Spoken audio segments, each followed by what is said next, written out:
ছাত্ররা নতুন দল গঠন করেছে, বাংলাদেশের প্রেক্ষাপটে এই দল কতটুকু পজিটিভ বলে আপনি মনে করেন? আমি সেটা বলতে পারি না, কিন্তু এখন উপরওয়ালা জানে ছাত্ররা নতুন দল গঠন করছে। এখন উপরওয়ালা যদি ফিরে চায় তাদের দিকে, তাহলে উপরওয়ালার ইচ্ছায় যদি এরা ক্ষমতা যাইতে পারে তাহলে যাবে। এটা কি দেশের জন্য পজিটিভ না নেগেটিভ? সেইটা এখন ক্ষমতা আসলে বোঝা যাবে যে তারা কতটুকু ভালো করতে পারবে। আপনি কি ছাত্রদের থেকে কিছু আশা করেন না? এদের কাছে কিছু আশা করার মতো আমাদের রিস্কালার কাছে নাই। কারণ কী কারণে নাই আমি কথা বলি, আমরা রিক্সা চালাই। ধরেন এখানে আপনারই আমি যাত্রী নামাইছি, নামান সাথে ভাড়া লোয়ার সময় দেয় না। বর্তমান ছাত্র যারা রোডে ডিউটি করে, আমরা আমাদের ভাড়া লোয়ার টাইম দেয় না। আয়া হাওয়া ছেড়ে দিব, বাল্টুপ খুলে দিব, বাড়ি দিব। তাহলে তাদের কাছে আমরা কী আশা করব ভবিষ্যতে বলেন? এখনই যদি তারা এই অবস্থা করে যে একটা রিক্সা যাত্রী নামার 7:30 যাত্রী হয় না এবং ভাড়া লওয়ার সময় দেয় না, তাহলে এরা কেবলমাত্র উপদেষ্টা।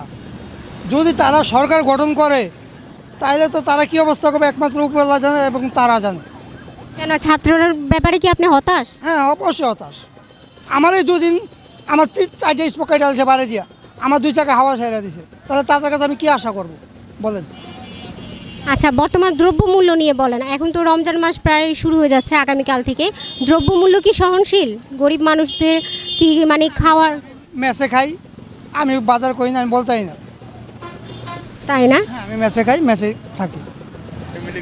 আচ্ছা, আপনি অন্তর্বর্তী সরকারের কাছে কি কিছু আশা করেন, বা অন্তর্বর্তী সরকার কি? সরকারের কাছে একটাই দাবি, আমাদের একটাই দাবি যে এই যে অটো রিক্সা এইখানে আমারে বাজাই দিছে, এরা এত চেষ্টা কইরাও এইটারও বন্ধ করতে পারলো না এই যে পর্যন্ত। আমরা বাংলা রিক্সা চালাই, কিন্তু পায়ে রিক্সা চালাই, কিন্তু তাদের কারণে আমরা ঠিকমতো ভাড়া মারতে পারি না। অন্তর্বর্তী সরকারের কাছে আমার এই একটাই দাবি যে অটো রিক্সা চলুক, মেইন রোডের নিচে চলুক। আমি বন্ধ করতে বলি না, তারা মেইন রোডের নামাই চেয়ে চলুক, যাতে তারাও চলুক আমরাও চলি। তাদের যে বন্ধ করে দেবো তা না, তাদের নিচে নামাই দেবো, আমাকে চলার মতন লাইন করে দেবো।